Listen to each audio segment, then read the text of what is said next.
교훈계는 조상들의 엄청난 재산에 대한 이야기를 들으며 자랐습니다.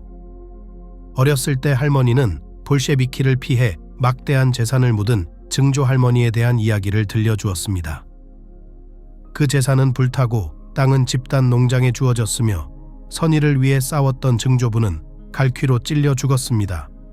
그리고 가족에게는 수많은 후손들이 집 현관에 서 있는 추억과 사진 한 장 외에는 아무것도 남지 않았습니다.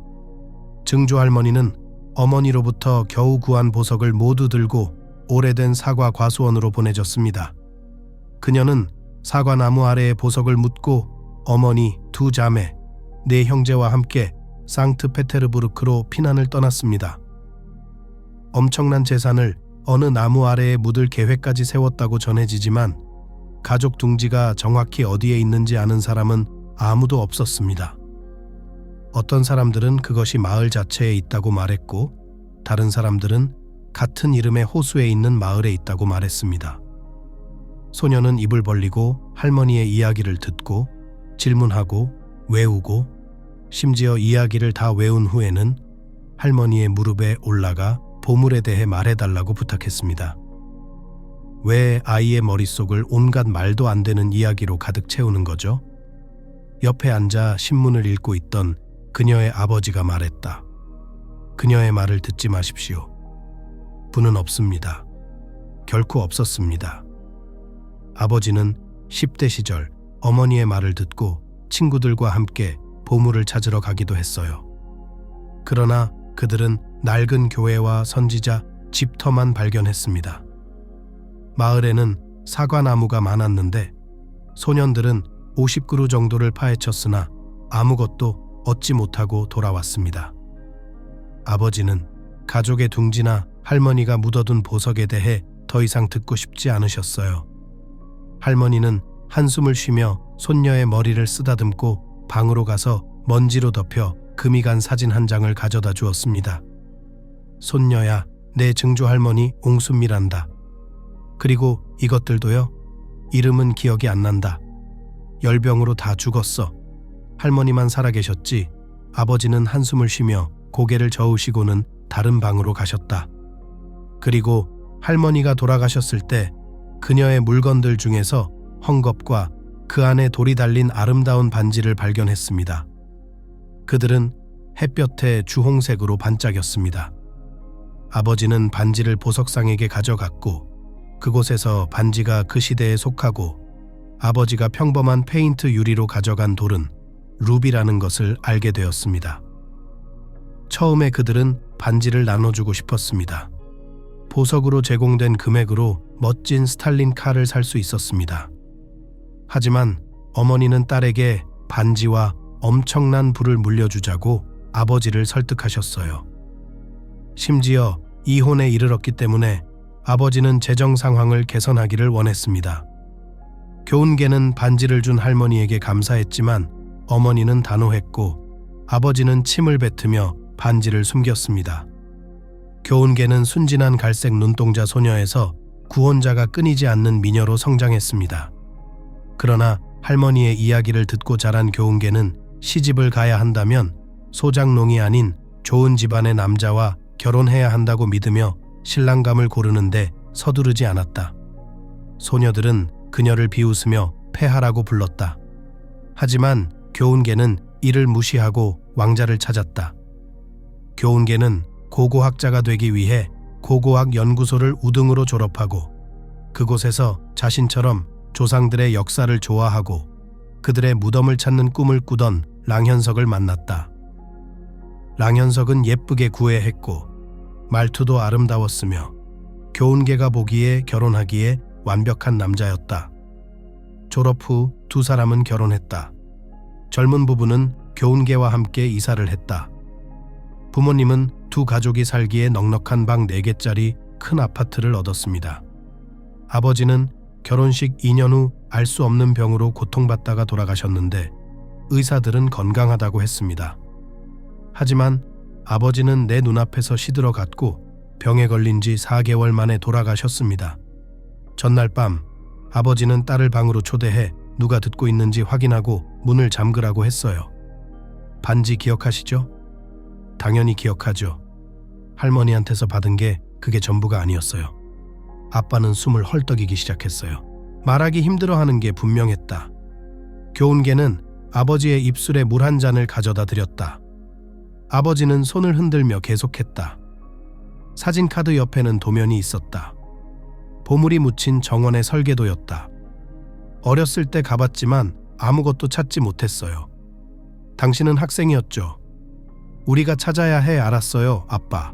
알았어요. 그 지도는 어딨어? 교훈계가 속삭였다. 호기심에 손바닥에 식은땀까지 흘렸다. 내 사물함, 서류가 있는 곳에 있어. 노란 봉투 안에 있어요. 찾아봐. 알았어요, 아빠. 걱정 마세요. 가서 랑현석한테는 말하지 마세요. 교훈계는 고개를 끄덕이고 방을 나갔다. 그녀는 밤새 잠을 자지 않았다. 그녀는 좌우로 뒤척였다. 그녀는 보석을 차려입은 증조 할머니의 모습을 상상했다. 그녀는 썩은 이를 드러내며 사악한 웃음을 지었다. 교훈계는 식은땀을 흘리며 일어났다. 왜 그러니? 랑현석은 잠결에 중얼거렸다. 난 괜찮아. 아침에 아버지 방에 가보니 아버지가 숨져 있었다. 교훈계 씨는 한동안 아버지와의 대화를 잇고 있다가 장례식이 끝나고 마지막으로 작별 인사를 하려는 사람들이 집을 나간 뒤에야 봉투를 떠올렸다. 그녀는 부모님 방으로 가서 찬장을 열고 서류를 꺼냈습니다. 그래서 그는 그녀에게 말했다. 교훈계는 깜짝 놀라 뛰었습니다. 어머니가 방에 들어오는 소리를 듣지 못했기 때문입니다. 알고 계셨나요? 당연히 알고 있었다. 네 아버지와 함께 그 마을에 갔었거든. 우린 아무것도 못 찾았어. 너도 마찬가지고 잃어버릴 뿐이야. 지도는 잊어버려. 내 아버지와 크게 싸웠어. 아버지는 보물을 찾는 데 집착했어. 거의 손으로 땅을 파고 다녔어. 내가 널 임신하지 않았고 아프지 않았다면 아버지는 여전히 거기 계셨을 거야. 엄마, 전 할머니 이야기 때문에 학교에 다녔어요. 찾으면 어쩌죠? 못 찾을 거야. 오래전에 파헤쳐졌어. 누가? 내가 어떻게 알아? 어머니는 어깨를 으쓱했다. 내가 찾아볼게요. 40일이 지나고 교훈계는 버려진 마을로 갔다. 물론 그녀는 남편에게 모든 것을 말했다. 남편을 너무나 사랑했고 남편에게 비밀을 숨기고 싶지 않았기 때문이다. 랑현석은 교훈계 할머니의 이야기를 여러 번 들었고 반지에 대해서도 알고 있었기 때문에 가족의 역사를 잘 알고 있었습니다. 언젠가는 교훈계 씨가 반지를 갖게 될 거라는 걸 알고 있었지만 지도 이야기를 듣고 랑현석 씨는 아내를 응원했을 뿐만 아니라 수집을 도왔습니다. 우리는 코스에서 만난 옛 동창들을 한 팀으로 모아서 안내를 받고 기차를 탔습니다. 우리는 마을까지 걸어가서 열정을 다해 배낭과 텐트를 들고 민들레와 쐐기풀이 무성한 길을 따라 출발했습니다. 우리는 오래된 숲 공동묘지를 지나 잡초가 무성한 길을 따라 호수까지 약 1km를 더 걸었고 모두 조용히 걸으며 자연을 즐기고 가장 순수한 신선한 공기를 마셨습니다. 첫 번째 폐허가 된 집이 나타났을 때 모두가 걸음을 멈추고 랑현석을 쳐다보았다. 그는 총사령관으로 취임한 사람이었습니다. 그는 다리를 활짝 벌리고 서서 주변을 둘러보았다. 여긴 사과나무가 없으니 과수원이 필요하다. 교훈계는 랑현석을 기다리지 않고 말했다. 가자. 그 집, 아니 그 유적은 마을의 가장자리에 있어서 별다른 관심을 끌지 못했다. 그들은 집터 주변을 돌아다녔지만 사과 과수원은 찾지 못했다. 잠깐만요. 불에 탄 사람을 찾아야 해요. 할머니가 증조 할머니의 집이 불에 탔다고 하셨어요. 내일부터 수색을 시작하고 오늘은 야영하고 쉬기로 했습니다. 교훈계만 찾으면요. 절친한 친구인 함수연이 물었다. 같이 먹을래? 다들 웃었지만 그 웃음은 진심이 아니었다. 모두들 교훈계를 찾으면 어쩌나 하는 생각을 하고 있었습니다. 그리고 불을 피우고 군고구마를 구워 먹고 기타를 치며 노래를 불렀습니다. 새벽에 우리는 수색을 계속하기로 결정했습니다. 교회에서 멀지 않은 곳에서 우리는 정말 오래된 사과 나무를 발견했습니다. 거의 숲이었습니다. 모든 것이 지프로 자랐고 그 높이는 사람 키에 이르렀습니다. 이 정글을 어떻게 통과할 수 있을까요? 교훈계는 무성하게 자란 과수원을 믿을 수 없다는 표정으로 바라보았습니다. 하나하나 다 파헤치면 겨울도 못 버틸 텐데 왜 다 파헤쳐? 지도를 가져와. 랑현석은 아내를 독려했다. 부부는 누렇게 변색된 낡은 종이를 펼쳐서 보기 시작했다. 그들은 아직 유골이 발견되지 않은 저택의 세 번째 사과나무를 찾고 있었습니다.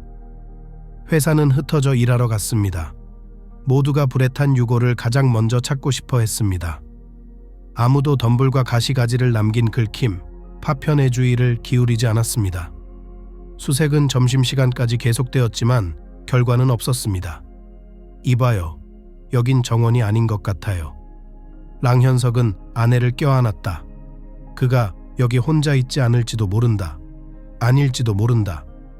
교훈계는 한숨을 내쉬었다. 같은 마을이 아닐 수도 있다. 아니면 오래전에 파헤쳐졌을지도 모른다. 두고 보자. 점심 식사 후 모두들 수색을 계속했다. 그리고 찾았다. 저택에 남은 것은 굴뚝뿐이었어요. 다른 모든 것은 두꺼운 풀에 묻혔습니다. 우리는 사과나무를 세웠습니다. 힘들었어요. 많은 나무들이 이미 쓰러져 있었고 줄기가 오래되어 부러져 있었어요. 자, 여기까지입니다. 강현석 기자가 보고했습니다. 무슨 일이야? 오늘 파낼까요? 내일까지 기다릴까요? 어두워지고 있습니다. 아직 캠프까지 가야 돼요. 내일부터 시작하자. 말처럼 지친 함수연이 말했다. 너희들 괜찮아? 모두 고개를 끄덕였다. 저녁이 되자 남편을 꼭 끌어안고 교훈계는 속삭였다. 잠이 전혀 오지 않아요. 저택까지 걸어갈래요? 교훈계, 여보, 우리 다리 다 부러지겠어. 어서. 자, 너 정말 골칫덩어리야. 가자. 자, 가자. 어차피 안 놓을 거잖아. 우리는 텐트에서 나와서 예전에 살던 집을 향해 걸어갔다. 조용히 해. 랑현석이 여자의 손을 잡고 말렸다. 우리만 불면증이 있는 게 아니었나 보다. 교훈계는 걸음을 멈추고 어둠을 들여다보았다. 잡초 뒤에서 횃불이 좌우로 튕기며 점점 멀어지고 있었다. 우리, 또 누가? 랑현석이 속삭였다. 그들은 우리 없이 우리 보물을 찾기로 했다. 어떻게 해야 하지? 저들을 따라가자. 그들은 횃불을 꺼버렸다. 들키지 않으려고 불빛을 따라갔다. 그들은 모두 무리를 지어 돌아다녔어요. 일부는 전날 밤에 발견한 것을 랜턴으로 찾으려고 했고 다른 일부는 처음 발견한 것을 따라갔어요. 그들이 돌아오고 있습니다. 숨어 랑현석은 아내의 손을 잡고 덤불 속으로 끌고 들어갔다. 일행이 그들을 지나쳤다. 왜 여기로 온 거지? 찾았다고 해도 파헤치진 않을 거요. 그럼 삽은 왜 가져왔을까? 랑현석의 절친한 친구이자 지인인 동동욱이 대답했다. 가자, 나 졸리다. 손이 다 긁힌 채로 다른 반 친구가 한 발짝 더 나섰습니다. 새벽이 되자 모두가 잠자리에 들었고 그들은 잠이 부족하고 화가 난 채 텐트 밖으로 기어 나왔다. 왜 그렇게 잠이 부족해? 그 질문에 대한 답을 잘 알고 있는 랑현석이 물었습니다. 그는 그들의 배신에 화가 났습니다. 그는 팀원들이 물속으로 함께 들어갈 가장 의리 있고 충실한 친구들이라고 믿었습니다. 개미들이 그들을 잡아먹었습니다. 동동욱은 그의 시선을 피하며 대답했다. 그렇군요. 개미들이 큰 언덕 위에 텐트를 쳐놓았어요. 교훈계는 견디지 못하고 말했다. 그녀 역시 친구들의 배신감에 충격을 받았고 문득 이곳에서 얻는 것은 없고 잃는 것만 있을 거라는 어머니의 말이 떠올랐다. 혹시 그녀의 아버지와 어머니도 가족의 보물을 찾다가 같은 방식으로 친한 친구를 잃은 것은 아닐까요? 하지만 그녀는 친구가 밤 모험에 참여하지 않아서 다행이라며 생각을 속으로 사겼습니다. 찾아볼까요? 랑현석이 쾌활하게 물었다. 소년들은 고개를 끄덕이며 삽으로 무장하고 나섰다. 그들은 하루 종일 사과나무를 파헤쳤습니다. 날이 어두워지자 그들은 포기했다. 아무것도 없었어요. 있었다면 네 아버지가 파냈겠지. 아니면 할머니도요. 그 반지는 어디서 났지? 당신에 대한 얘기를 들었어요. 네 아버지가 말해줬을 거야.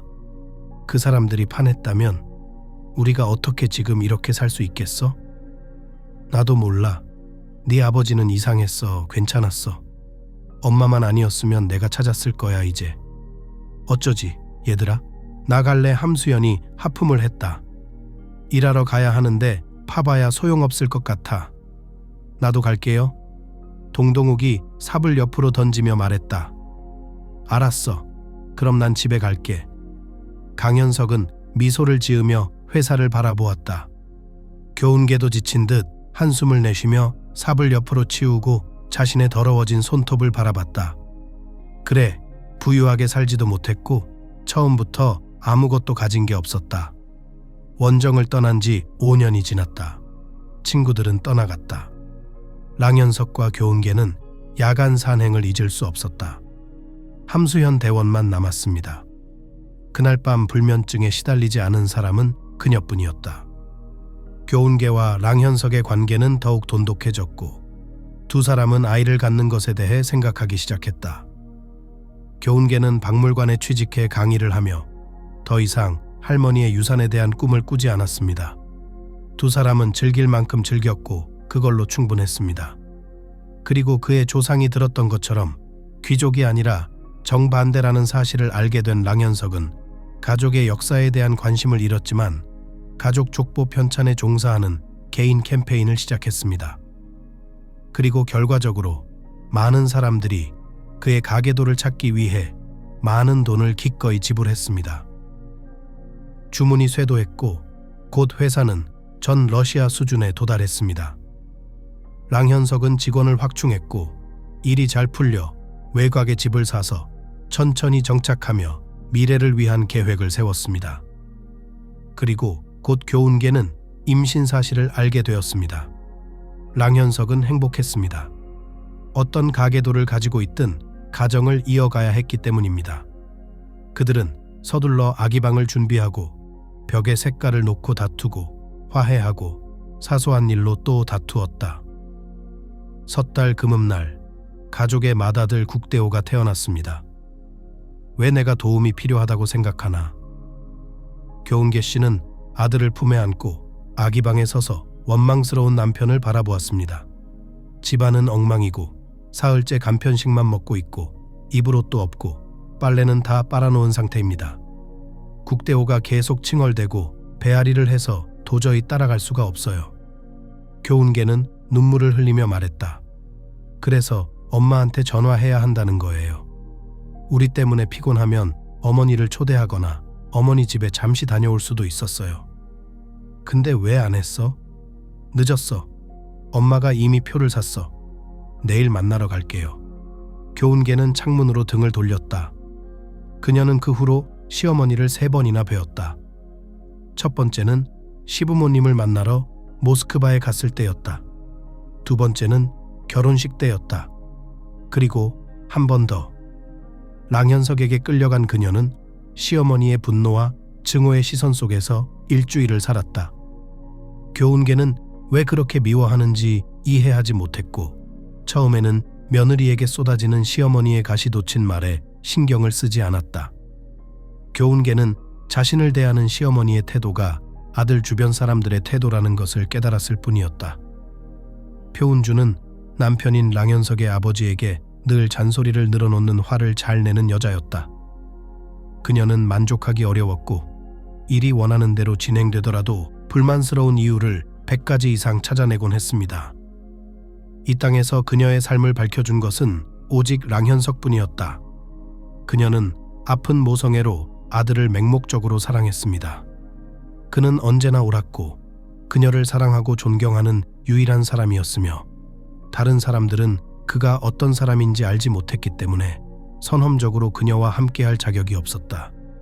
그녀는 자신을 바라보는 랑현석을 본 첫 순간부터 교훈계가 싫었고 그는 교훈계를 사랑스럽고 애틋한 눈빛으로 바라보고 있었다. 부은주는 아들이 둥지를 날아갔다는 사실을 깨닫고 아들을 다시 데려오기 위해 최선을 다했다.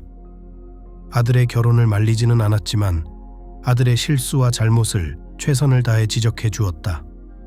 그녀는 똑똑한 여자였고 아들이 교훈계를 선택한 자신의 실수를 깨닫기를 바라며 아들을 등 돌리지 않았다. 난 그녀와 잘 지낼 수 없어. 난 너희 부모님하고도 잘 살았고 우리 엄마도 마찬가지야. 강현석은 기분이 상했다. 게다가 넌 정말 도움이 필요한데 왜 그렇게 반대하는지 모르겠다. 나 미워해요. 교훈계는 자고 있는 아들을 가슴에서 떼어냈지만 아들이 칭얼거리자 다시 가슴을 붙이고 남편을 외면했다. 뭐 하는 거야?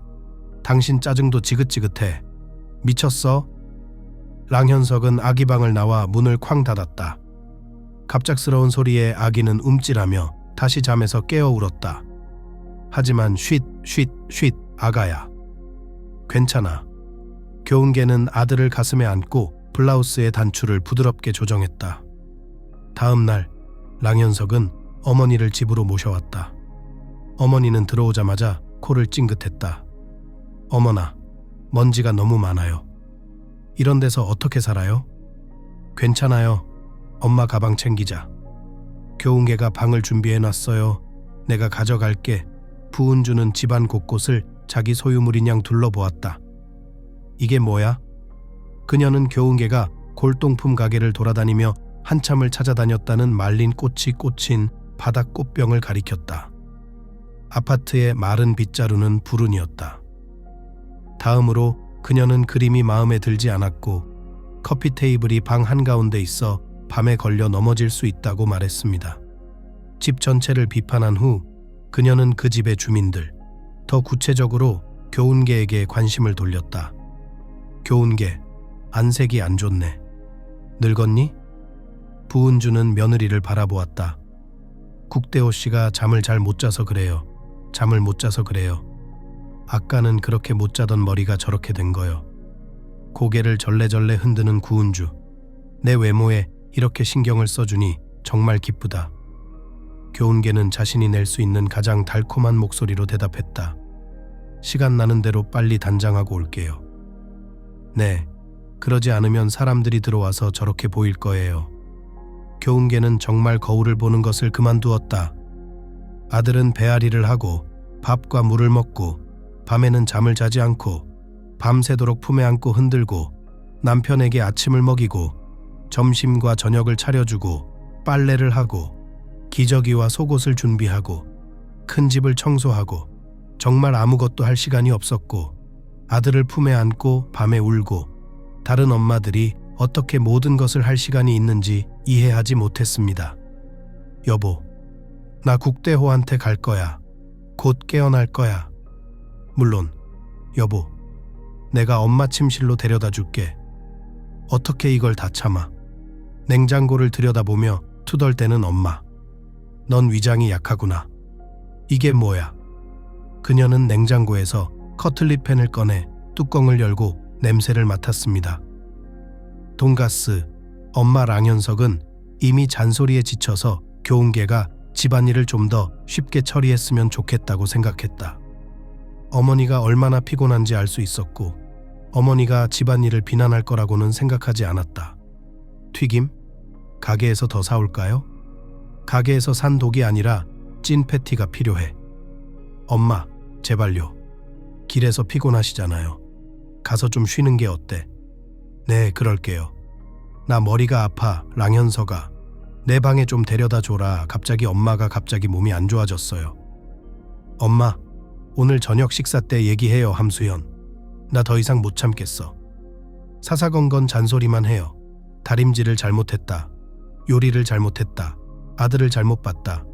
와이셔츠 넥타이를 잘못 매었다. 하루 만에 다요. 얼마나 오래 계셨나요? 모르겠어요. 교훈계는 흐느꼈다. 분유로 바꾸자. 너, 만우 함수연 씨 2살 때 딸 이름이었어요. 뭘 먹였어? 모유를 먹였잖아요. 알아요. 그런데 어느 포럼에서 시간 단위로 먹이면 아기가 더 잘 자고 우유보다 나쁘지 않다는 글을 읽었어요. 생각조차 하지 마세요. 나는 우유가 없었고 당신은 어떻게 해야 할지 모르겠어요. 그냥 피곤해서. 그래. 자, 국대호 짐 싸서 공원에 산책하러 가자. 우리 막 산책 가려고 했어요. 아, 가자. 바람 좀 쐬고 올게요. 그녀는 가방을 싸서 아들을 유모차에 태우고 친구와 함께 차를 몰고 떠났습니다. 왜 집에서 즐기지 않느냐고 푸은주는 아들을 꾸짖었습니다. 정원이 이렇게 좋은데. 엄마, 우선 나 일하러 왔어. 사소한 일마다 전화할 필요는 없어요. 둘째, 함수연이랑 사귀고 있는데 집에만 갇혀 있는 게 지겨워요. 집은 지저분하고 냉장고는 텅텅 비어 있고 지겨워하고 있어요. 그러니 가르쳐 주세요. 이제 막 엄마가 된 세대기라 적응이 안 될 수도 있잖아요. 그래, 내가 가르쳐 줄게. 아들아, 내가 가르쳐 줄게. 그리고 아내에게 내가 해를 끼치려는 게 아니라 좋은 일을 하려는 거라고 설명해 줘요. 알아요, 엄마. 나중에 봐요. 할 일이 많아요. 강현석은 전화를 끊고 사무실로 돌아갔습니다. 사무실에는 아주 흥미로운 고객이 편안한 의자에 앉아 그를 기다리고 있었습니다. 자, 계속하죠. 불치병에 걸려서 러시아에 살고 있는 친척을 제외하고는 상속인이 없는 이장의 친척을 찾는 일을 도와달라는 의뢰인이었습니다. 네, 랑현석입니다. 우리가 어떤 방향을 찾아야 할지에 대한 정보가 있습니까? 육병철 씨를 직접 만나 뵙고 싶어서 왔습니다. 저는 아무런 정보도 없고 그저 귀사와 제 의뢰인 사이에 신뢰받는 중개자일 뿐입니다. 왜 저희를 선택하셨나요? 현재 시중에는 이런 서비스를 제공하는 회사들이 많이 있고 러시아 외 지역에도 몇 군데 있을 겁니다. 맞습니다. 하지만 당신은 최고입니다. 당신은 이 분야에서 수년 동안 일해왔으며 정직하고 유능한 사람임을 증명했습니다. 감사합니다. 특히 우리는 이미 여러 회사와 접촉했기 때문에 특히 그렇습니다. 그들은 모두 우리에게 가짜 상속인을 제안했습니다. 우리 보안팀도 어떻게 일하는지 잘 알고 있습니다. 그래도요. 상속인이 없다면요? 아니면 가계도에서 많은 가지를 발견하면? 육병철이 결정하겠지만 시간이 많지 않아요. 흥미로운 케이스네요. 제가 맡겠습니다. 서류 준비하는데 며칠 걸립니다. 괜찮습니다. 준비되면 전화 주세요. 난 헬베티아에 머물고 있어 전화 기다릴게요. 전화 기다릴게요. 알았어요. 변호사는 자리를 떴고 랑현석은 의자에 앉아 담배를 피웠다. 그는 이런 사건을 좋아해서 직접 맡았고 직원들에게 맡기고 싶지 않았다. 적어도 성이라도 말했어야 했어요. 지금쯤이면 뭔가 알아낼 수 있었을 텐데. 강현석은 생각했다. 그는 교훈계에게 전화를 걸어 대답을 기다렸다. 그래 여보. 아내의 목소리는 밝고 행복하게 들렸다. 이례적이었다. 최근 아내는 아들이 태어난 후 삶에 불만을 품고 피곤하고 잠이 부족한 여자로 변해 있었다. 그래서 함수연은 결국 아내의 기운을 북돋아 줄 수 있었습니다. 어디 계세요? 함수연과 공원에서 만났어요. 권정아 씨가 국대호 씨랑 뛰어다니고 있더라고요. 함수연이랑 같이 있는 줄 알았는데 엄마가 어디 갔는지 말 안 하고 가버려서 걱정이야. 강현석은 판단적인 어조로 말한다. 미안해요. 다음에 꼭 알려드릴게요. 알았어. 오늘 밤에 보자. 오늘 밤에 봐요. 강현석은 전화를 끊고 비자 신청에 필요한 서류를 챙기기 시작했다. 표은주, 왜 이렇게 수고해? 교훈계는 침실 한가운데 서서 방을 알아보지 못했다. 그녀가 가장 좋아하는 커튼이 내려져 먼지가 너무 많이 쌓여 있었고 옷장이 열려 있어 매우 불쾌했습니다. 표은주는 아들의 옷에 대한 감사를 하기로 결심했습니다. 교훈계는 거의 울다시피 옷장을 닫고 시어머니를 바라봤다. 강현석은 아기를 품에 안고 힘들다며 도와달라고 부탁했다. 부은주는 며느리를 원망스럽게 바라보며 그동안 잘 해왔는데 맛있는 거 해줄 시간이 없어서 그런 건데 국대호가 너무 안절부절 못해서 그래요.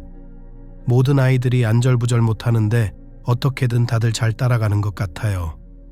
자기만 하인이 있는 줄 아세요?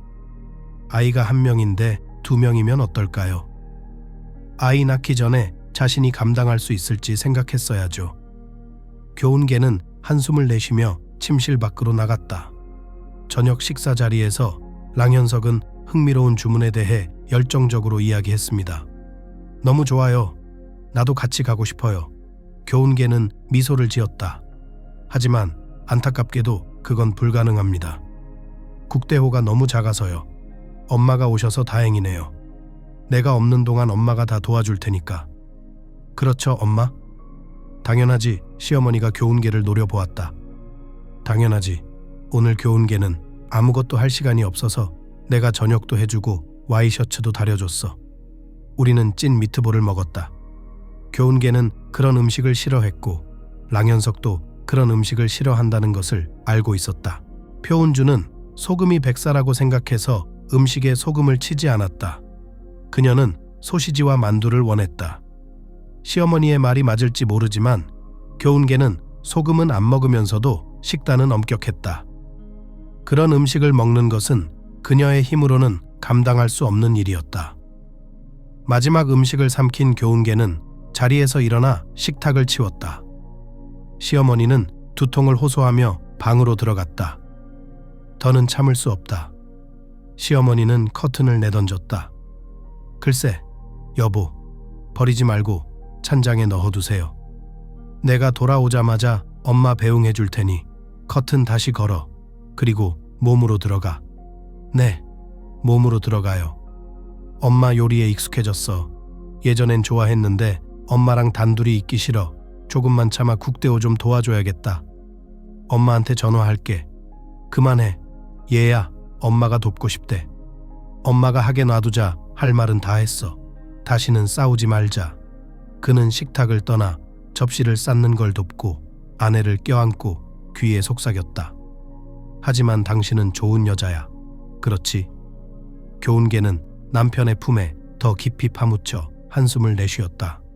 다행이다. 남편은 아내의 볼에 뽀뽀를 했다. 나 자러 갈게요. 여긴 혼자서도 잘 수 있어. 어서 가. 그녀는 설거지를 끝내고 식탁을 치우고 아기 방으로 갔다. 그녀는 지금 여기서 잤습니다. 아기는 안절부절 못하며 잠을 잤다. 처음에 교훈계는 침실에서 아기 방으로 달려가 베개를 가져다가 소파를 해체하고 여기서 잤습니다. 사흘 후 랑현석은 폴란드에 가는 랑현석을 배웅하고 있었다. 교훈계는 착잡한 마음으로 남편을 배웅했다. 남편을 마지막으로 보는 것 같았기 때문입니다. 어리석은 생각이었지만 어쩔 수 없었다.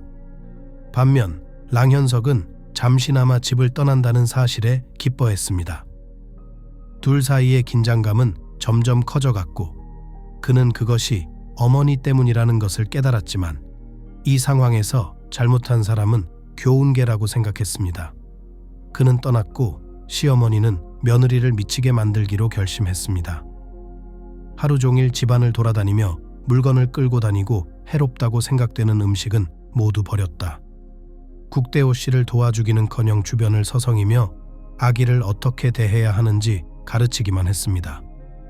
그러던 중 갑자기 편두통이 생겼습니다. 하루 종일 침대에 누워 교훈계가 얼마나 배은망덕한지 죽어가는 시어머니에게 물 한 잔도 주지 않는다고 불평을 늘어놓았다. 그녀는 매 시간마다 랑현석에게 전화를 걸어 집안 사정이 얼마나 안 좋은지 이야기했다. 랑현석은 긴장한 나머지 아내에게 전화를 걸어 교훈계가 어머니에게 들었던 불평불만을 모두 털어놓았다. 부은주는 교훈계가 들을 수 있도록 일부러 큰 소리로 이야기했다. 교훈계는 경련을 일으키고 긴장하고 그녀의 기분이 아기에게 전달되고 항상 울고 팔에서만 자고 젖이 줄어들고 있으며 교훈계, 랑현석에 대해 불평하는 또 다른 이유였습니다. 그녀는 손자를 돌보지 않는 나쁜 어머니로 판명되었습니다. 사흘째 되던 날 우유가 다 떨어졌다. 분유를 사서 가져온 함수연 덕분에 국대호는 배고파서 울었다. 세상에, 엄마, 너 좀 봐. 눈도 축 처지고 눈도 까매졌어. 밥은 먹니? 자고 있니? 함수연, 나 더 이상 못 참겠어. 진짜 나 미치겠어. 그리고 강현석은 전화도 안 오고 전화가 오면 수화기 너머로 소리 지르고 더 이상 어떻게 행동해야 할지 모르겠어요. 그냥 집에 보내버리고 끝내버려요. 어떻게 하죠? 거머리 같아요. 랑현석 씨한테 얘기해봐요. 그 사람이 다 알아요. 내 잘못이라고 생각해요. 저렇게 왜곡하고 있잖아. 왜 그렇게 화를 내는지 모르겠어. 함수연은 슬프게 말했다. 난 함수연을 모른다. 그들은 한참을 앉아있다가 그 친구는 떠났다. 아이는 버려진 채로 친구들과 차를 마시고 있었다. 구은주, 함수연이 국대호 음식을 가져왔어요. 자기 아이에게 사줄 수도 있었을 텐데 냉장고는 텅 비었고 우유도 없다. 유모차에 누워있지 않아요. 먼저 앉으세요. 제가 갈게요. 아니, 내가 갈게요. 준비하다가 굶어 죽겠어요. 시어머니는 자리를 떴다. 몇 분 후 교훈계는 신음소리를 들었다. 또 편두통이 온 것 같았다. 교훈계는 아들을 업고 가게로 갔다. 아기와 식료품을 모두 끌고 국대호가 칭얼거리며 유모차 옆면에 가방을 부딪혀 감자가 떨어져 나갔습니다. 집에 돌아온 교훈계는 아이 방에 틀어박혀 울었습니다. 왜 거기 앉아 있어? 국이라도 끓이면 안 돼? 네, 부은주, 당장요. 교훈계는 한숨을 쉬며 눈물을 닦고 베이비 모니터를 켜고 부엌으로 들어갔다. 야, 왜 그래? 교훈계, 나 시간 없어. 나중에 전화할게요. 전혀 랑현석답지 않은 행동이었다. 그는 항상 아내와 모든 것을 공유하고 상의했습니다. 가끔은 재미있는 사건을 함께 해결하기도 했지만 여기서는 5일 동안 건조한 답변만 돌아왔다. 그는 아내를 전혀 신경 쓰지 않았다.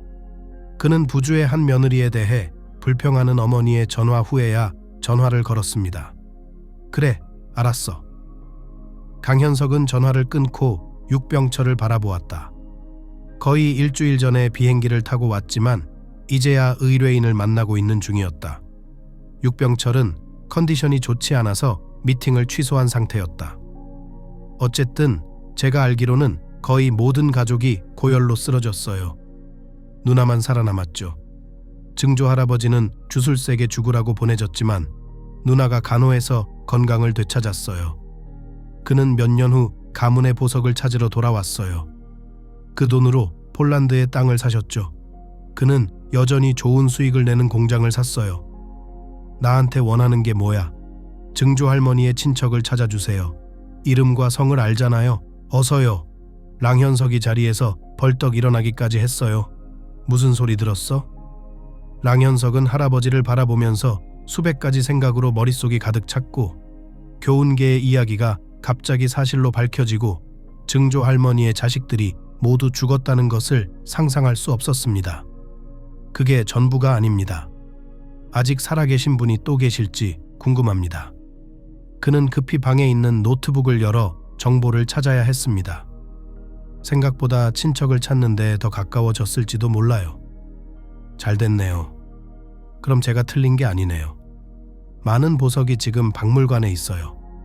증조 할아버지가 직접 박물관을 열었거든요. 상속인이 많다면요. 우리 가족과 관련된 모든 사람을 찾아서 여기로 데려와요. 내 변호사에게 도와달라고 할게요. 변호사가 모든 절차를 처리해 줄 겁니다. 며칠만 시간을 줘. 네. 그러죠. 우리 방은 어때요? 좋아요. 고마워요. 정보 입수하는 대로 변호사가 연락드리겠습니다. 육병철은 방석에 기대어 눈을 감은 채 대화에 지친 기색이 역력했다. 랑현석은 작별 인사를 하고 호텔로 갔다. 결국 이 이야기는 허구가 아니었고 교훈계는 실제로 부잣집의 상속녀인 후손이며 이 유산은 아버지와 그들이 먼저 찾았던 보석의 형태가 아닌 그녀의 것일지도 모른다. 하지만 폴란드에 있는 땅과 공장, 그리고 육병철이 가진 다른 모든 것들, 그는 박물관에 가서 팔지 못했거나 팔고 싶지 않았던 가족 보석이 남아있는 것을 보고 싶었습니다. 그는 진열장 사이를 걸으며 아름답고 값비싼 금은 세팅의 보석을 구경하다가 귀걸이에 눈이 멈췄습니다. 그의 아내가 증조 할머니를 기리기 위해 소중히 간직하고 있던 반지와 매우 흡사했습니다. 와우, 알고 보니 세트로 되어 있었어요. 그 반지가 그가 만든 것이라면 친자 관계에 대한 의혹은 제기조차 할 수 없는 상황이었다. 강현석은 그 생각에 식은땀까지 흘렸다. 어머, 부자네. 빌어먹을 부자. 그는 방으로 돌아와 아내의 가계도가 담긴 폴더를 열었습니다. 여기에는 얼마 전에 편집한 자신과 아들의 가계도가 있었습니다. 그런 다음 자신의 가계도를 열었더니 아내와 가계도의 상속인도 여기에 있었습니다. 예, 그가 직접 가지고 있었다면 훨씬 쉬웠을 것입니다. 육병철 변호사의 전화번호로 전화를 걸어 내일 약속을 잡았다. 여보세요. 저 오늘 저녁에 시간 있어요. 만날까요? 그럼 좋죠. 수화기 너머에 대답이 있습니다. 갈게요. 랑현석은 샤워를 하고 샴페인을 주문한 뒤 방으로 가서 기다렸습니다. 두 사람은 공항에서 만났다. 엄윤정은 여행 가방을 잃어버리고 눈물을 흘리며 벤치에 앉아 있었습니다. 그는 그냥 지나치지 못하고 도움을 주었고 짐을 찾는 동안 두 사람은 서로를 알아가게 되었습니다. 폴란드 사람들은 일반적으로 다정하게 작은 여성 이름을 매우 좋아합니다. 키가 작고 큰 갈색 눈을 가진 그녀는 무방비 상태에 순수해 보였고 회의가 연기되었다는 사실을 알게 된 랑현석은 그녀를 커피 한 잔에 초대했습니다. 그녀는 호텔 레스토랑으로 가서 아침까지 그곳에 머물렀다. 랑현석은 처음에는 자신이 부끄러웠고 아내와 아들 앞에서도 부끄러웠지만 운윤정은 너무 착해서 그의 마음을 날리지 않았고 피곤하다고 징징대지 않았고 항상 웃고 기분이 좋았다. 아내가 출산을 하고 끊임없이 잔소리하고 피곤한 여자로 변하기 전까지만 해도 그랬던 것처럼 그녀와는 쉽고 단순했다. 게다가 폴란드 여성은 좋아 보였고 아기 트림 냄새가 아닌 향수 냄새가 좋았습니다. 그녀는 편안했고 그가 하는 농담에 웃고 모든 모임에서 행복해했으며 일반적으로 돌봄을 받고 싶어하는 어린아이처럼 행동하는 등 그녀를 방해하는 것은 아무것도 없었습니다. 결국 그는 아무도 모를 가볍고 의미 없는 불륜이라고 스스로를 안심시켰습니다. 그런 그가 육병철을 만나기까지 하루하루를 버텨낼 수 있었던 건 운윤정이었다. 그러나 점점 더 그녀에게 끌리기 시작했고 약간 뚱뚱하고 바쁜 아내와 가냘프고 아름다운 운윤정을 비교하며 집에 가고 싶지 않다는 생각이 들기 시작했다. 그는 첫날부터 예비 친척에 대한 정보를 충분히 알려줄 수 있었음에도 불구하고 출발의 순간을 최대한 늦췄다. 교운계 씨는 마치 불도저가 자신을 덮친 것 같은 기분이었습니다. 시어머니의 잔소리와 랑현석의 무관심에 지친 그녀는 이혼을 생각하기 시작했습니다. 랑현석은 전화를 받지 않았고 설령 전화를 받아도 그녀에게 돌아오는 것은 비난뿐이었습니다. 여러 차례 전화를 걸어 아이들과 함께 외출하자고 권유했던 함수현은 교운계를 진정시키기 위해 최선을 다했지만 그녀는 절망했습니다. 스스로를 그렇게 나쁘게 프로그래밍하고 있다는 걸 알고 있나요? 알아요. 우리 엄마한테 가서 푸은주한테 맡길까? 좋은 생각이야. 곽정우 씨한테 데리러 오라고 할까요? 지금 바로 전화할게요. 함수현은 퇴근 후 남편과 함께 교운계와 국대호를 데리러 가기로 했다. 작별 인사를 한 후 교운계는 짐을 싸러 갔다. 아내가 애인, 아들과 함께 알 수 없는 곳으로 떠났다는 사실을 알고 계셨나요? 무슨 애인이요? 엄마? 무슨 말씀이세요? 그래, 여보 남편은 문 밖으로 나갔고 아내는 파티에 갔고 아들은 간섭하지 않았어요. 이젠 짐까지 챙겨서 떠났어. 짐 싣는 걸 도와줬어요. 사라졌어. 그럴 리가 없어. 랑현석은 지친 한숨을 내쉬었다. 지금 전화해서 알아볼게요. 그는 전화를 끊고 옆으로 누워 머리맡에 손을 얹고 손가락으로 등을 살살 쓰다듬고 있는 올카를 향해 미소를 지었다. 무슨 문제 있어요, 자기? 아니요, 정반대입니다. 드디어 모든 문제가 해결된 걸까? 랑현석은 일주일 동안 계획을 세우고 있었다.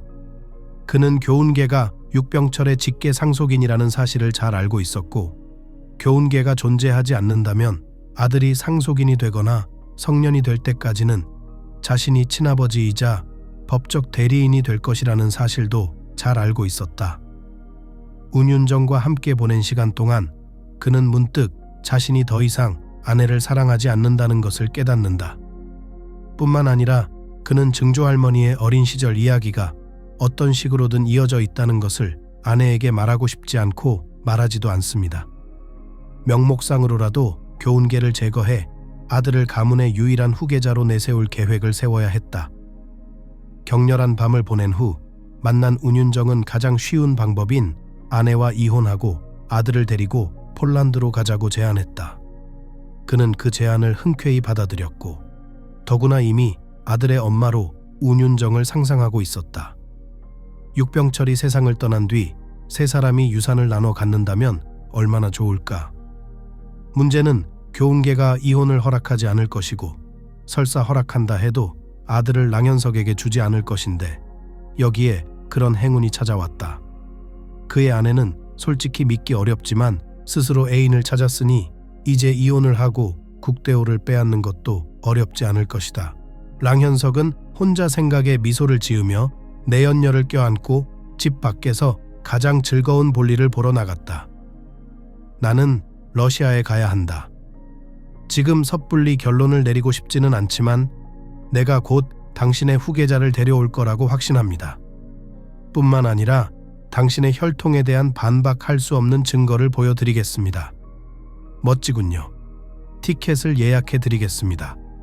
그 사람을 찾으면 바로 전화 주시면 초대장을 보내드리겠습니다. 괜찮으시겠어요? 알겠습니다. 랑현석은 저택을 나와서 익숙한 번호로 전화를 걸었다. 준비해. 우리 러시아로 간다. 나도 같이 가줄래? 네, 가야죠. 정말 다행이다. 그는 저편에서 웃고 있는 올카를 상상했다. 언제 떠나요? 내일 아침 데리러 갈게요. 천사 같은 미소를 지으며 아들을 만난 푸은주는 등 뒤로 낯선 여자를 보자마자 표정이 바뀌었다. 누구야? 낯선 여자를 피할 생각도 하지 않고 팔짱을 가슴에 끼고 화를 내며 노려보았습니다. 엄윤정이에요, 엄마. 당분간 우리랑 같이 지내기로 했어. 그렇게 쳐다보지 마. 내가 말했잖아. 이리 와, 우리 방 보여줄게. 그는 운윤정에게로 돌아섰고 운윤정은 랑현석의 어머니를 향해 승리의 미소를 지으며 그녀를 지나쳤다. 내연녀를 집에 들였어? 너 정신 나갔어? 뭐 하는 거야? 너랑 교훈계는 뭐 하는 거야? 어머니는 방금 설거지한 설거지를 닦고 계셨다. 엄마, 앉아봐요. 엄마가 할 말이 있어요. 그럼 다 말해줘야지. 부은주는 아들을 유심히 바라보다가 아들의 진지한 표정을 보고 손에 돌리던 수건을 식탁 위에 내려놓고 자리에 앉았다.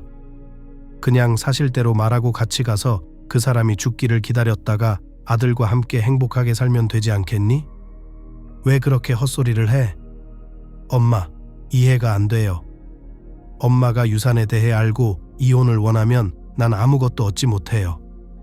난 내 아들을 원해. 그게 유일한 방법이야. 애인이랑 사귄다며? 아들이요. 이건 심각한 일이야. 엄마가 알면 안 되게 해야 해. 아니, 내가 항상 널 지지하는 거 알잖아. 하지만 이건 엄마한테서 아이를 빼앗는 거야. 엄마, 손자잖아요? 엄마가 끔찍한 엄마라고 한 건 당신이잖아요. 그랬을지도 모르죠. 그러지 마세요. 엄마, 이혼 신청할게요. 그 다음엔 우리가 알아서 할게요. 아내랑 화해해. 그 여자를 집으로 돌려보내고 헛소리 그만하고 교훈계는 널 사랑해. 엄마, 신발 빨리 갈아 신으셨네요. 그런 식으로 말하지 마세요. 어머니는 자리에서 일어나서 아들을 엄하게 바라보았다. 엄마, 방해하지 마세요. 어쨌든 이제 집에 갈 시간이야. 자기 엄마를 쫓아내다니. 부은주는 가슴을 움켜쥐고 의자에 앉아 한숨을 쉬며 한숨을 내쉬었다. 다른 사람을 위해 공연은 아껴두세요, 엄마. 내가 표 사줄게. 랑현석은 자리에서 일어나 어머니의 어깨를 토닥이며 부엌 밖으로 나갔다. 안방에서 그를 기다리고 있는 것은 그가 미쳐버린 여자였다. 교훈계도 한때 그런 여자였지만 그건 아주 오래전 일이었다. 그는 그녀에게 자신의 도착을 알릴 생각조차 하지 않았다. 어머니의 말이 맞고 정말 애인을 찾았다면 이혼은 금방 끝날 것이고, 그렇지 않더라도 모든 준비가 끝나는 대로 그녀를 찾을 수 있을 거라고 생각했다. 지금 어머니에게 전화해서 징징대는 소리를 듣는 것은 그가 하고 싶지 않은 일이었습니다. 아내와 칭얼대는 아기보다 훨씬 더 흥미로운 일들이 많았거든요. 괜찮아 여보. 은윤정은 예쁜 네글리제를 입고 침대에 누워 리모컨을 클릭했다. 괜찮아, 엄마 기차 태워다 줄 테니 오늘 밤에 식당에 가자. 그렇게 할까? 좋아, 도시 구경시켜준다고 약속했잖아. 오늘은 안 돼 여보. 내일 사무실에 가야 해. 나 할 일이 많거든. 은윤정은 삐친 표정으로 창문 쪽으로 고개를 돌렸다. 집에 앉아 있는데 왜 날 여기로 데려왔어? 시내를 돌아다니면서 박물관이나 가게에 가려고 했는데 바보처럼 여기 앉아서 당신만 기다리고 있잖아. 조금만 참아주세요. 하지만 빨리 해결될 수 없다는 걸 알잖아요.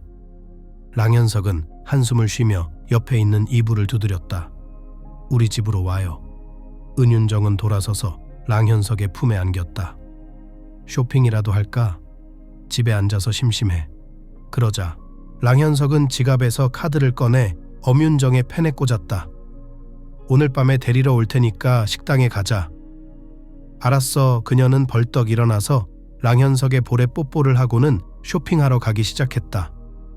교훈계는 일주일 동안 외갓집에서 지내면서 아기가 태어난 후 처음으로 충분한 수면과 휴식을 취하고 기분이 좋아졌다.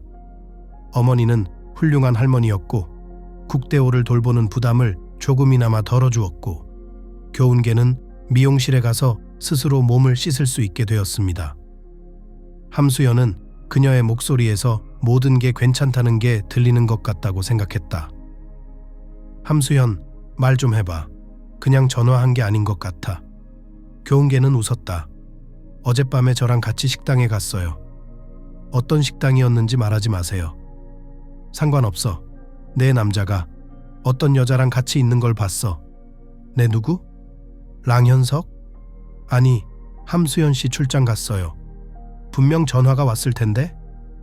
교훈계, 나 자신도 믿기지 않는데 그 사람이었어. 교훈계는 침묵을 지켰다. 문득 다른 여자의 품에 안긴 랑현석을 상상하며 눈시울이 뜨거워졌다. 교훈계, 내 말 들려? 함수연, 알았어.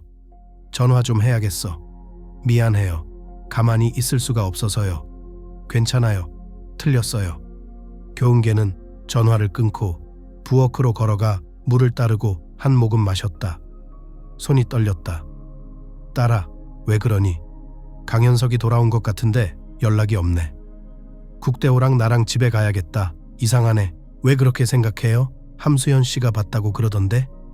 우리한테 깜짝 놀라게 해주고 싶었나 봐. 그럴지도 모르죠. 엄마. 교훈계는 엄마가 속상해하는 걸 보고 싶지 않았나 봐요. 짐 싸고 올게요. 아, 안 됐네. 조금만 더 계실래요? 혼자 있는 게 익숙해서 집에 가고 싶어요. 두고 보자. 엄마, 랑현석한테 전화해야 돼요. 알았죠? 알았어. 교훈계는 물을 다 마시고 화장실에 가서 남편에게 전화를 걸었다. 한참 동안 아무도 전화를 받지 않았고 세 번째 벨이 울린 뒤에야 겨우 전화를 받을 수 있었습니다. 무슨 일이야? 남편의 목소리가 거칠게 들렸다. 여보, 돌아왔어? 왜 전화 안 했어? 아, 함수연이한테 들켰어. 나 왔어. 그나저나 나 지금 이혼 서류 준비 중이야. 네? 목소리가 떨려요. 화내지 마. 연인에게 곧 완전히 자유로워질 거라고 말해줘요. 그리고 네, 아들 데리고 갈게요. 랑현석, 무슨 소리야? 국대호랑 나 지금 엄마 집에 있어. 부은주가 우리한테 좀 지쳐서 일주일 동안 엄마한테 간 줄 알았어요.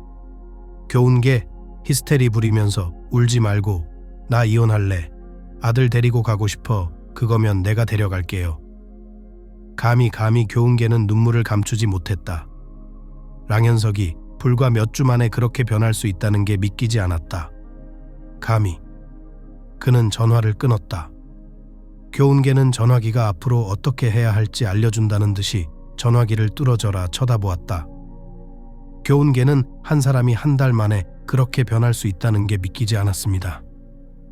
오랜 세월을 함께 살면서 서로를 진심으로 이해하고 결혼 서약에서 약속한 대로 좋든 나쁘든 서로의 편에 서서 아이를 원하며 살아왔는데 랑현석은 아버지이자 남편의 역할을 다할 수 없는 사람이었던 것입니다. 그가 도착하기도 전에 모든 것이 무너지기 시작했습니다. 그녀는 많은 부분에서 자신의 책임이 크다는 것을 깨달았습니다. 다른 엄마들은 어떻게든 자신과 집안, 아이들을 돌보는 데 성공했습니다. 하지만 그녀는 그렇지 못했고 모든 것을 망쳤습니다. 어머니가 문을 두드리지 않았다면 교운계는 자책하고 있었을 것입니다. 여긴 웬일이야? 우리 목욕해야지. 네, 바로 갈게요. 엄마 교운계는 눈물을 어느 정도 감추기 위해 세수를 하고 화장실에서 나왔다. 내 새끼야. 빨리 내가 제일 좋아하는 엉덩이 씻자. 교운계는 아들을 안아 양볼에 뽀뽀를 하고는 기저귀를 갈아주러 갔다. 저녁이 되자 교운계는 부엌에 앉아 어머니와 이야기를 나누었습니다. 이해가 안 돼요, 엄마. 무슨 일이야? 이혼하고 싶대요. 나한테 말도 안 하고 왔어. 이해가 안 돼요. 그를 사랑하니? 네, 이제 모르겠어요. 교운계는 씁쓸하게 웃으며 눈물을 닦았다. 울지 마, 울지 마. 다 잘 될 거야. 젊은 부모에게 항상 쉬운 일은 아닙니다. 누구나 겪는 일입니다. 당신은 자신을 위해 사는데 익숙해졌고 이제 아기가 있습니다. 랑현석 씨도 힘들죠. 하지만 엄마한테는 아들의 삶이 변하지 않았어요. 일하러 가고 친구들과 어울리고 모든 걸 희생한 건 저예요. 국대호한테 묶여 있어서 엄마가 아니었으면 미용실도 못 갔을 거예요. 모든 엄마들이 다 그래요. 익숙해지면 그러다 잊어버리고 지금은 힘들어요. 아들은 아무것도 이해하지 못해요. 어떻게 설명해야 할지 모르겠어. 잘 될 거야. 딸아, 아빠도 습관을 고치기가 어려워요. 특히 지금은 엄마의 모든 관심이 아들에게 집중되어 있고 아들은 엄마가 곁에 없는 것에 익숙해져 있어요. 이혼을 정말 진지하게 생각하고 있어요. 국대호도 데려가고 싶어 하고요. 교운계의 목소리가 끊어지며 그녀는 식탁에 앉아 고개를 손으로 떨구었다. 눈물이 흐르고 있었고 그녀는 진정할 수가 없었다. 무슨 일이야? 누가 이걸 줄 건가요? 아이들은 엄마와 함께 있습니다. 엄마, 어떻게 해요? 어떻게? 남편한테 갈까? 대화?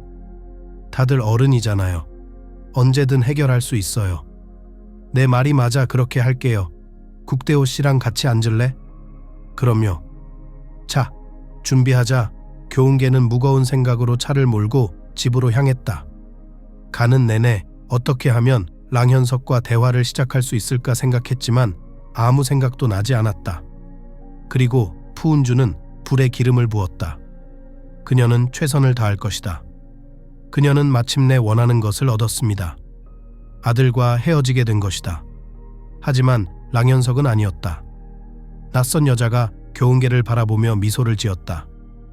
교운계는 그 여자가 함수현이 말한 그 여자라는 것을 바로 알아차렸다.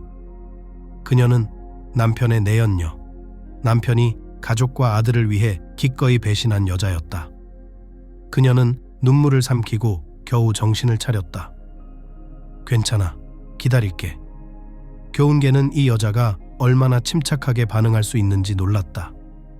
그녀는 손님으로 초대받은 자신의 집 문턱을 넘어 소파에 앉아 냉장고로 가서 무언가를 꺼내는 소녀를 바라보았습니다. 랑현석을 기다리는 동안 와인 한 잔 어때요? 올가는 건방진 미소를 지으며 잔을 집어들었다. 그녀는 앞에 누가 있는지 정확히 알고 있었다. 이 집 벽에는 아내와 포옹하는 랑현석의 사진이 많이 걸려 있었습니다. 하지만 괜찮아. 그의 어머니는 그를 쫓아냈고 그의 아내도 쫓아냈다. 아니, 됐어. 교운계는 간신히 몸을 가누지 못했다. 마음대로 하세요. 전 한잔 할게요. 엄윤정은 병에 코르크를 따서 한 잔을 따라 마시고는 와인을 맛보았다. 랑현석은 어딨어? 교훈계는 상대의 눈을 똑바로 쳐다보았다. 직장에, 다른 데는? 이봐요. 내 남편이 어떻게 되든 상관없지만 명심해요. 사람 잘못 봤어요. 남편은 물론이고 당신도 벌거벗은 엉덩이가 될 거예요. 교훈계는 자리에서 일어나 이 무례한 여자 앞에서 감정을 주체하지 못한 자신을 칭찬하며 존재하지도 않는 얼룩을 옷에 털어내고 집을 나갔다. 그녀는 곧장 랑현석의 사무실로 갔어야 했다. 그녀는 차에 시동을 걸고 고통스럽게 익숙한 길로 향했다. 내 아들 안 줄 거야. 교훈계는 더 이상 참을 수 없었다. 소리 지르지 마. 사무실 사람들이 다 알고 있어. 나 변호사 만나러 갈게요. 교훈계의 목소리는 조금 더 떨렸고 그녀는 그 앞에서 울음을 터뜨렸다. 모든 걸 잃고 떠날 거야. 너 미워. 해봐. 변호사 선임할 돈 있어? 아니면 좀 빌릴 수 있어? 이 개새끼. 너한테 그럴 줄은 몰랐어. 교훈계는 돌아서서 출구로 향했다. 법정에서 뵙겠습니다. 법정에서 봅시다.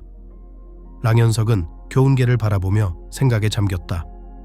그래, 그의 계획은 그렇게 쉽게 먹히지 않을 것 같았다. 교훈계가 절반을 가져갈 수 있는 데다 지금 그는 상황이 좋지 않다.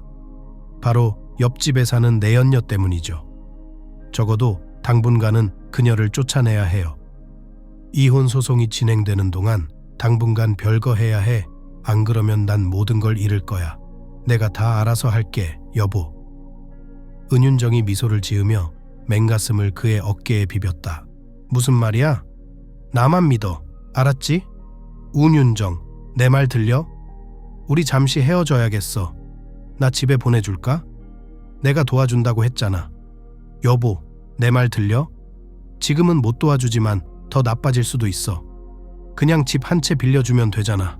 나 없이 그렇게 오래 못 버틸 거야, 아파트. 그거 좋은 생각이다, 여보. 랑현석은 한숨까지 내쉬었다. 자기가 직접 집에 보내기 싫었나 봐요. 오늘 밤에 광고를 보자. 랑현석은 여느 때처럼 일을 하고 있었고 은윤정은 이리저리 걸으며 생각을 하고 있었다. 머릿속에는 많은 생각이 떠올랐고 가장 간단한 것부터 시작하기로 했다. 플랜 A가 성공할 가능성은 낮았지만 시도해볼 만한 가치가 있었습니다. 만나고 싶어요. 수화기 속 목소리는 발신 번호와 마찬가지로 낯설었습니다. 누구시죠? 교훈계는 짐작했지만 남편의 내연녀가 자신에게 전화를 걸어 만나자고 하는 배짱이 있는지 확인하고 싶었다. 내가 누군지 당신도 잘 알잖아요. 여자가 빙그레 웃자 교훈계는 수화기를 벽에 던져버리고 싶었다. 알았어요. 어디? 쇼핑센터 집 근처요. 우리 집이요. 교훈계는 내 집이라고 강조를 했어요. 그건 두고 봐야지. 누구 집인데? 6시요. 알았어. 갈게. 교훈계는 어머니를 바라보았다. 다 들었어. 좋은 생각인지 모르겠어. 왜 그 여자랑 사귀는 거야? 모르겠어요. 엄마, 그래도 갈게요. 그럼 가고 싶으면 가. 교훈계는 무도회에 가는 것처럼 이 만남을 준비했다. 자신이 그 여자보다 1000만 배는 낫다는 걸 보여주고 싶었던 것이다. 왜 그렇게 해야 했는지는 아무도 모릅니다. 그냥 그렇게 한 것뿐입니다. 1층 쇼핑몰에서 교훈계는 다시 한번 모든 식당과 카페를 지나며 테이블을 자세히 살펴봤고 아무도 자신을 만나러 오지 않을 거라고 생각했습니다. 하지만 그녀는 틀렸다. 이미 출구로 향하고 있던 그녀는 바로 이 사람과 정면으로 부딪힐 뻔했습니다. 그런데 자기소개를 안 하셨네요. 교훈계는 조용히 테이블로 가면서 천천히 말했다. 엄윤정입니다. 아, 당신이 엄윤정이군요. 사투리가 거의 없네요. 이봐, 너랑 얘기 안 할 거야. 우리 한 번도 이름 불러본 적 없는 것 같은데? 교훈계가 남자처럼 행동하기로 마음을 바꿨나 봐요. 아무튼 잘 들어요. 신경 쓰지 마세요. 랑현석이 아들을 데리고 폴란드로 갈 테니까. 그만두지 않으면 전 재산을 다 가져다 줄 테니까 내 아들 안 줄 거야. 교훈계는 대화가 끝났다는 신호로 테이블에서 일어났다. 그녀는 은윤정이 교활한 눈빛으로 그녀를 노려보는 것을 보지 못했다. 그녀에게는 복잡하지만 실현 가능한 플랜 B가 있었다. 그녀는 아무것도 없이 돌아갈 수는 없었고 집을 빼앗길지도 모르는 남자와 함께 있을 수는 더더욱 없었다. 그녀는 모든 것을 원했고 그것을 얻을 것입니다. 교훈계는 쇼핑센터를 나와 도둑을 향해 걸어갔다. 내일이 첫 공판이었고 그녀는 아들을 지킬 것이라고 확신했고 다른 것은 신경 쓰지 않았습니다. 두 사람은 재빨리 헤어졌고 국대호는 법원의 결정이 날 때까지 어머니와 함께 남겨졌다. 교훈계 씨는 법정을 나서며 한숨을 내쉬었습니다. 아들이 자신과 함께 할 거라는 확신이 있었기 때문입니다. 처음에는 분노와 절망감에 모든 것을 빼앗아 가겠다고 말하며 직접 재산 분할을 신청하기로 마음먹었지만 그제야 이것이 바로 자신이 해야 할 일이라는 것을 깨달았습니다. 그녀는 좋은 변호사를 고용했습니다. 엄마는 전 재산을 털어서 그녀를 도왔습니다. 변호사는 랑현석이 아이를 데려가거나 그녀를 아무것도 남기지 않을 거라고 확신했습니다. 우리는 이혼했다. 교훈계는 함수연이 못 견디는 걸 이미 알고 있었다. 회의가 끝나면 바로 전화할 거라고 했다. 축하해야 할지 말아야 할지 모르겠어요. 축하해요. 함수연 씨한테 너무 실망해서 이혼하길 잘했다는 생각이 들어요. 그럼 축하해요. 이제 엄마랑 같이 살 거예요? 네, 그게 편해요. 엄마가 큰 평수에서 외롭다고 하셨어요. 그럼 놀러와. 교훈계가 마지막으로 들은 말이었다.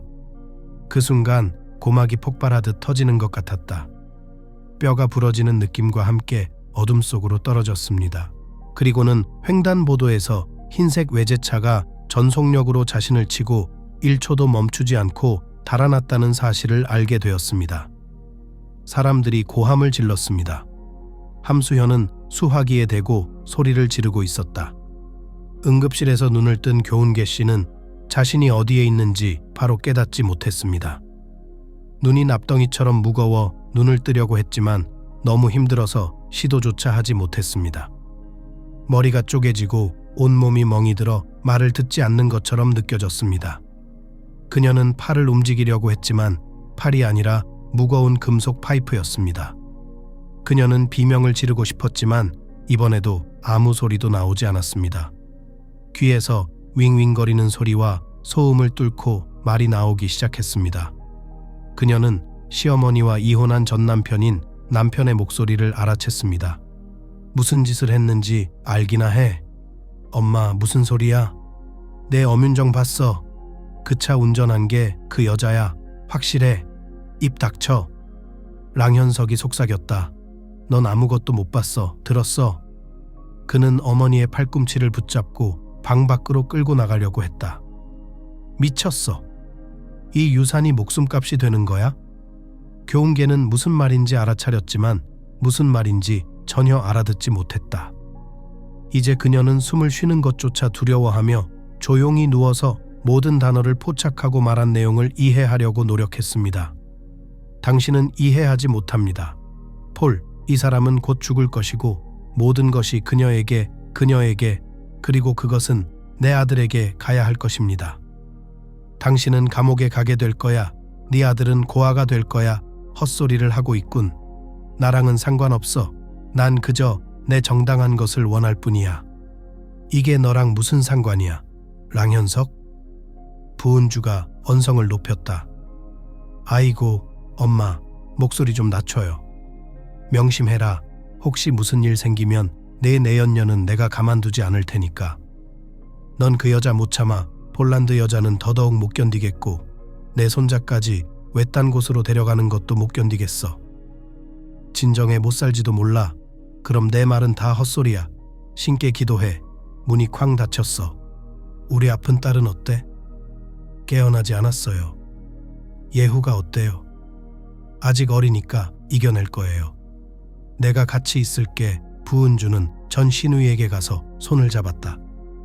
교훈계는 자신을 드러내지 않으려 했다.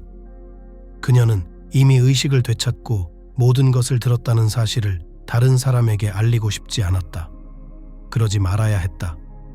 며칠은 이렇게 있을 수도 있다. 집에 가서 좀 쉬어. 교훈계는 전 시어머니가 한숨을 쉬며 혼잣말을 하는 소리를 듣고는 이불을 정리하고 자리를 떴다. 랑현석과 그녀의 의사가 그녀를 따라 나갔다. 그녀는 침대에 누워 눈을 뜨려고 애썼다. 그녀에게는 생사가 걸린 문제인 것 같았다. 과연 그녀는 해낼 수 있을까요? 몇 시간 후 교훈계가 의식을 되찾았다는 사실을 모두가 알았습니다. 붕대를 감고 반창고를 붙인 채 병원 침대에 누워있는 한 어머니와 아들이 도착했습니다. 교훈계 씨는 국대호 씨를 보자마자 행복에 겨워 울고 있었습니다. 엄마, 제발 주지 마세요. 아무도 안 줄 거야. 이제 걱정하지 마세요. 의사 말로는 척추가 부러져서 척수에 이상이 생겼다고 하더라고요. 그게 사실이라면 아버지한테 줄 거예요.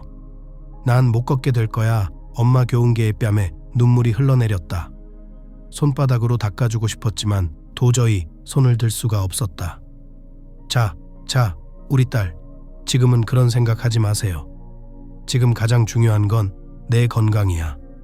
그녀는 딸의 눈물을 닦고 조심스럽게 잠든 손자를 요람에 눕히고 딸의 손을 쓰다듬었습니다. 모든 것이 괜찮을 것입니다. 괜찮을 거야. 괜찮을 거야. 엄마는 돌아서서 눈물을 닦았습니다. 자, 가자, 딸아. 국대호가 밥 먹으러 가는데 갚을 수 없잖아. 엄마, 부탁 하나 해도 돼요? 그래, 딸아. 푸은주한테 전화 좀 해줄래? 할 얘기가 있어. 왜? 너랑 같이 살 때 내 영혼을 흔들어 놓은 사람이야. 엄마한테 전화해. 할 얘기가 있어. 알았어. 그럴게. 엄마는 거의 매일 오셨어요. 못 오면 함수연한테 부탁했어.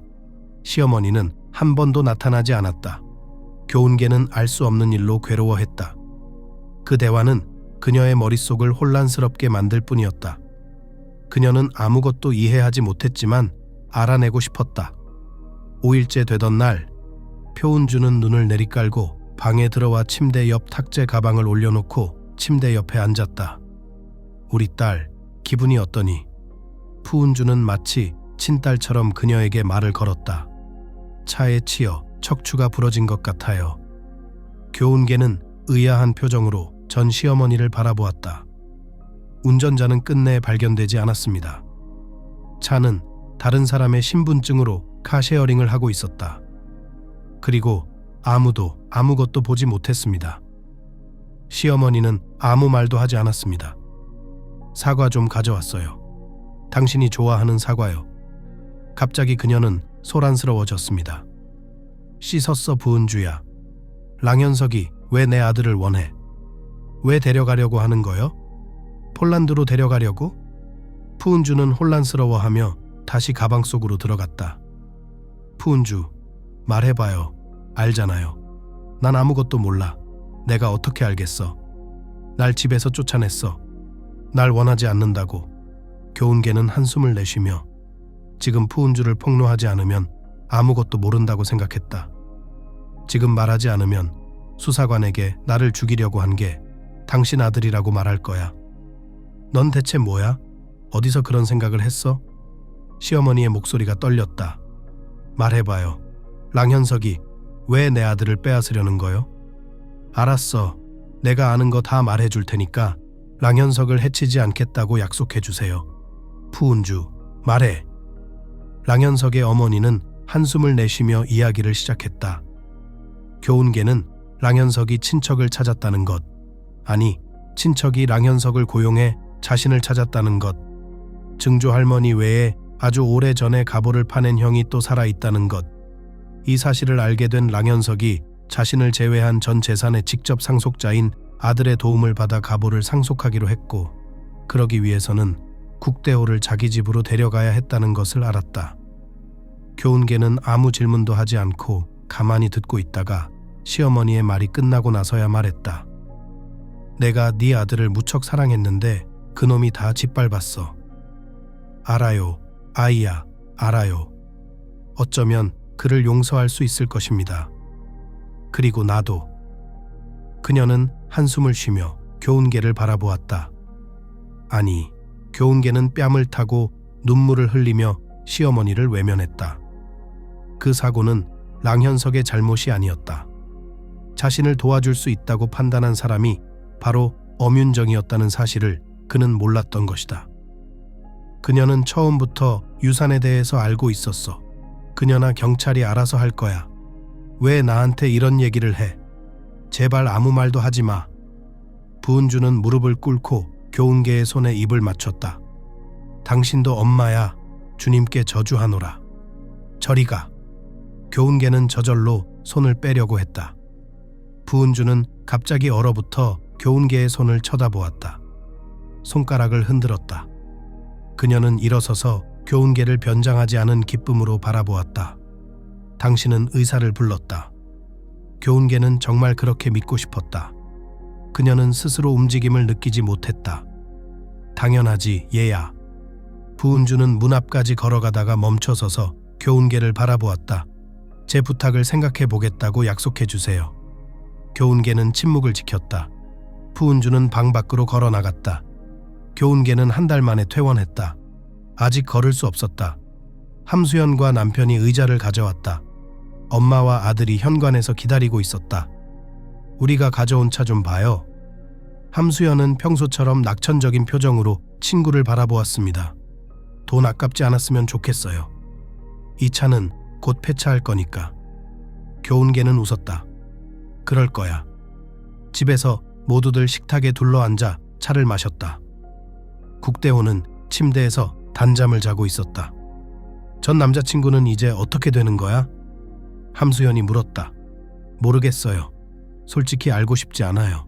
최운주는 운윤정의 계획에 대해 전혀 몰랐다고 했지만 모든 걸 고백했다. 남편에게 알리지 않고 혼자서 모든 걸 생각해냈다고 했다. 오로지 아들만 챙기고 싶었고 저를 영원히 없애기 위해 도와주기로 한 거죠. 사실인지 모르겠지만 전 더 이상 관심이 없어요. 그는 당신 아들의 아버지입니다. 어머니는 딸을 바라보며 한숨을 쉬었습니다. 엄마, 그는 내 아들과 나를 보석과 바꿨어요. 그건 그렇고 그 부자 친척은 어때요? 기다리는 중입니다. 안타깝게도 육병철은 상태가 악화되어 러시아에 갈 수 없게 되었습니다. 그럼 어디로 가나요? 하지만 의자에 오래 있지 않고 국대호와 함께 바르샤바를 돌아다닐 거예요. 두고 봐야죠. 솔직히 우리가 진짜 친척인지 잘 모르겠어. 강현석이 사실을 조작했을지도 모르니까. 글쎄요. 두고 봐야죠. 정확히 1년 후 교훈계와 국대호는 바닷가 벤치에 앉아 아이스크림을 먹고 있었다. 아이스크림을 먹던 교훈이는 유모차에 탄 엄마를 욕심스럽게 바라보며 통통한 분홍색 손을 뻗고 있었습니다. 아하, 여기 있었구나.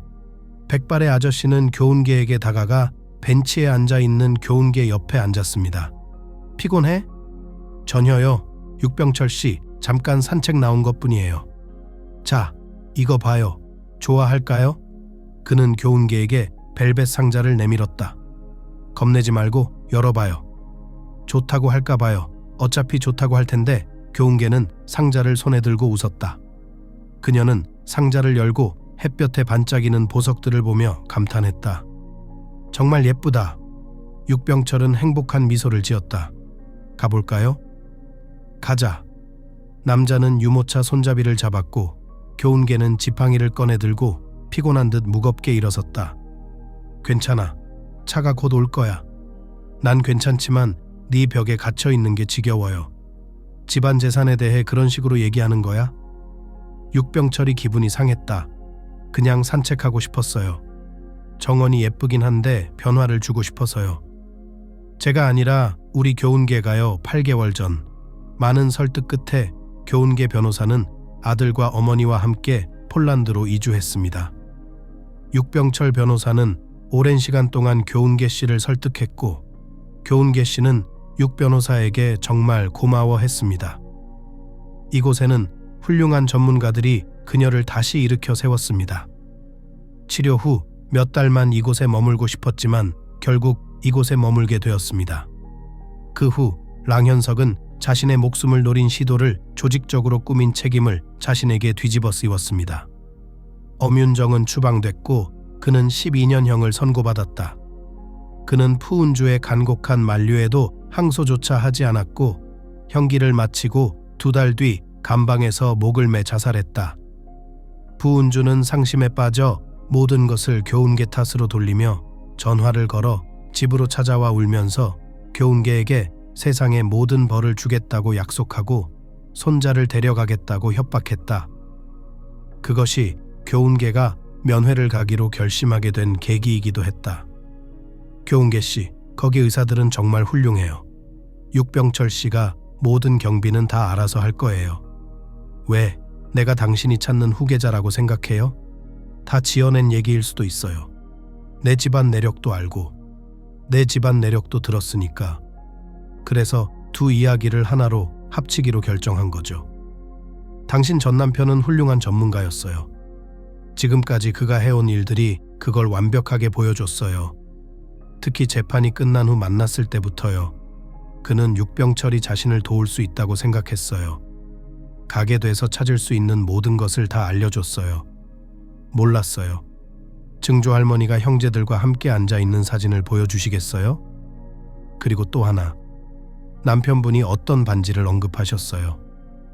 네, 정말 반지가 있어요. 잠깐만요. 교훈계는 의자를 타고 서랍장으로 가서 상자를 꺼내 낡고 허름한 사진과 한때 그녀의 영혼을 키웠던 반지를 꺼냈다. 제발. 그녀가 모든 것을 꺼내자 남자는 서류 가방에서 폴더 하나를 꺼내 교훈계에게 내밀었다. 첫 페이지에는 사진 속 남성 중 한 명의 초상화 사본이 들어있었습니다. 그녀는 페이지를 넘기기 시작했고 친척들의 사진이 많이 있었고 그녀와 아버지 그리고 아마도 할머니가 사과나무 아래에서 찾고 있던 사진이 나왔습니다. 가족 장신구 사진도 있었어요. 그들 중 다수는 현재 박물관에 있고 일부는 부동산과 공장에 투자했습니다. 교훈계가 폴더를 훑어보는 동안 변호사가 말했다. 이건 내 반지랑 많이 닮았어요. 교훈계는 세트에서 귀걸이 사진을 보았습니다. 이제야 남편이 어떤 세트를 말했는지 알 것 같았다.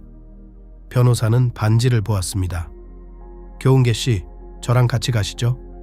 육병철은 몇 년 동안 가족을 찾아 헤매고 있습니다. 사실 그 사람한테는 당신 말고는 아무도 없어요. 우린 서로 전혀 모르는 사이인데 이걸 핑계 삼아 친해지려고 하는 거죠. 결국 모든 짐을 싸서 교훈계 씨 가족은 새로운 친척을 만나러 갔습니다. 그녀는 죽어가는 장로를 만날 것으로 예상했습니다. 그런데 아버지보다 조금 더 나이가 많은 한 남자가 그녀를 반갑게 맞아주었습니다. 그도 아버지와 놀라울 정도로 닮았기 때문입니다. 그는 활짝 웃으며 어린 국대호를 품에 안고 집으로 초대했습니다. 나중에야 육병철 씨를 오랫동안 괴롭히던 병이 갑자기 사라졌다는 사실을 알게 되었습니다. 의사들은 기적이라며 손사래를 쳤습니다. 육병철은 대가족이 다정다감해서 무서웠던 것뿐이라며 웃었다. 최고의 의사들이 교훈계를 돌보았습니다. 육병철은 조카의 치료를 위해 모든 비용을 아끼지 않았습니다. 그런데 교훈계가 치료와 물리치료를 받는 동안 어머니와 육병철은 불륜을 저질렀다. 교훈계는 바로 눈치채지 못했다. 어머니가 자주 웃는 모습을 보았고 어머니와 육병철이 함께 정원을 산책하는 모습을 보았지만 그녀는 그저 풍경의 변화라고 생각했고 어머니는 이곳에 아는 사람이 없어서 육병철을 친구처럼 대하고 있었다고 합니다. 그녀는 어머니의 기분이 좋았다며 매우 기뻐했다. 그녀는 엄마가 지루해져서 집에 갈까봐 걱정했다. 그리고 육병철은 교훈계에게 어머니의 손을 잡고 결혼하자고 했다. 교훈계는 엄마가 너무 기뻐했고 언젠가 자신도 마음을 다해 믿고 사랑할 수 있는 사람을 만날 수 있기를 마음속으로 바랐습니다. 오늘은 제가 엄마에게 청혼하려고 합니다. 가장 친한 친구와 그 가족들을 초대했어. 엄마 혼자 오시기 힘들다는 거 알아요. 아마 그들 중에 여자친구를 찾을 수 있을 것입니다. 우리 가족도 만나면 좋겠어요. 저도 가까운 사람들을 만나면 기쁠 것 같아요. 그리고 걱정하지 마세요. 여기 지루하지 않으니까요. 게다가 제 친구가 갑자기 바르샤바에서 휴가를 보내고 싶다고 결정했어요. 잘 됐네요. 우리 집의 문은 항상 모든 친구들에게 열려 있습니다. 그들은 차까지 걸어가서 엄마를 차에 태우고 국대호를 차에 태워 집으로 데려다 주었습니다. 엄마 얼굴이 환해졌다. 육병철은 행복으로 빛나고 있었습니다. 하객들의 박수 속에 육병철은 엄마의 손가락에 약혼 반지를 끼워주었습니다. 교훈계는 어머니가 그렇게 행복해하는 모습을 오랜만에 봤다. 어머니는 육병철의 옆에 서서 사랑스러운 눈빛으로 그를 바라보며 축하를 받아주었습니다. 교훈계 씨는 옆에 서서 자신의 다리를 붙잡고 있는 아들을 보며 미소를 지었습니다. 아들은 이미 혼자서 걷고 있었지만 많은 인파의 아기는 겁을 먹었습니다. 그녀는 아들을 품에 안고 속삭였습니다. 곧 새 할아버지가 생길 것 같아요. 아기는 아기 언어로 행복하게 말했습니다. 너희 엄마는 정말 아름다운 여자야. 그녀는 등 뒤에서 소리를 듣고 돌아섰다. 당신은 그녀에게서 최선을 다했습니다. 한 청년이 그녀 앞에 서서 미소를 지었다. 러시아어를 아세요? 저는 러시아에서 태어나고 자랐습니다. 육병철 씨와 함께 이곳에서 사업을 하고 있습니다. 그런데 저는 목민준이라고 합니다. 당신 이름은 교훈계 씨죠? 맞습니다. 교훈계가 웃었다. 교훈계, 춤추러 가자. 뒤뜰에 춤추기 좋은 운동장이 있어요. 가자. 소녀는 웃었다. 5개월 후 뒷마당에서 음악가들이 왈츠를 연주하고 있었다. 아름다운 하얀 드레스를 입은 교훈계는 남편과 함께 바이올린 소리에 맞춰 몸을 돌리며 행복한 미소를 지었습니다. 그 옆에는 또 다른 커플, 엄마와 육병철 씨 부부가 빙글빙글 돌고 있었습니다.